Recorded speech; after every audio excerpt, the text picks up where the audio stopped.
اور ویسے آپ کو لگتا ہے کہ اسلام کے اندر کہیں خوشی کا تو کوئی کانسیپٹ مطلب ایٹ لیسٹ میری نظر سے تو نہیں گزرا کہ یہ تو کہیں نہیں لکھا ہوا کہ انسان نے اگر آپ اس دنیا میں آئے ہیں تو خوش ہونا ہے. اس کا بڑا پیارا کہ اپنی مرضی اور اللہ کی مرضی میں جو فرق ہے اس کا نام غم ہے.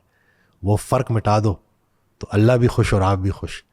فرق ہے نا, اللہ نے کچھ چاہا, آپ کچھ اور چاہ رہے ہو. اب اللہ نے جو کام آپ سے کروانا چاہ رہا ہے وہ آپ کر نہیں رہے ہو, اب وہ غم بن گیا. لیکن اگر آپ اس کو قبول کرو گے تو خوشی, اور دوسرے کی خوشی محسوس کرنا.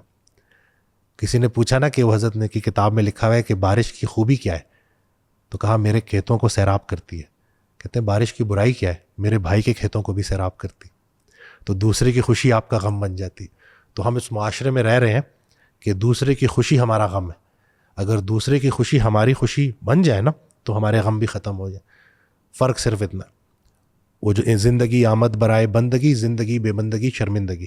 نیکی کا ریوارڈ آخرت میں تو ملے گا, لیکن اللہ کے لیے کی گئی نیکی کا سب سے بڑا ریوارڈ یہ ہے کہ جب آپ کسی کے ساتھ نیکی کر رہے ہوتے ہو نا اور وہ آپ کو دعائیں دے رہا ہوتا ہے, اس سے جو سیٹسفیکشن آپ کو ہوتی ہے دنیا کی کسی چیز سے نہیں ہوتی.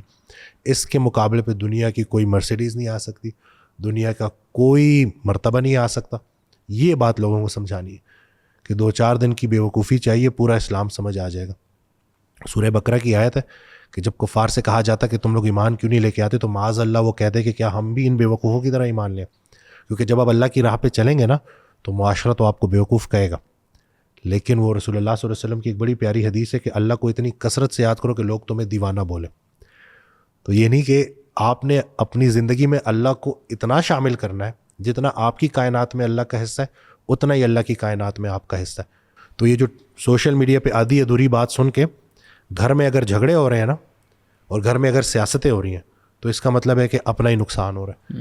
اور اگر کسی کو سننے کے بعد نرمی آ رہی ہے, آپ کے اندر خیر آ رہی ہے, آپ معافی مانگ رہے ہو, معافی دے رہے ہو, تو اس کا مطلب ہے کہ آپ صحیح راستے پہ چل رہے ہو. اسلام کا راستہ تو یہ ہے. اسلامی انقلاب کا ایک ہی نشانی ہے, عام معافی. چاہے وہ معاشرے میں آئے, چاہے وہ آپ کا ذاتی انقلاب ہو, اس کی ایک ہی نشانی ہے, عام معافی. اگر آپ نے سارے دشمنوں کو معاف کر دیا اللہ کی رضا کے لیے تو مبارک ہو, آپ کے اندر اسلامی انقلاب آ گیا. اگر نہیں آیا تو اس کا مطلب ہے کہ ابھی بڑا کام کرنا ہے.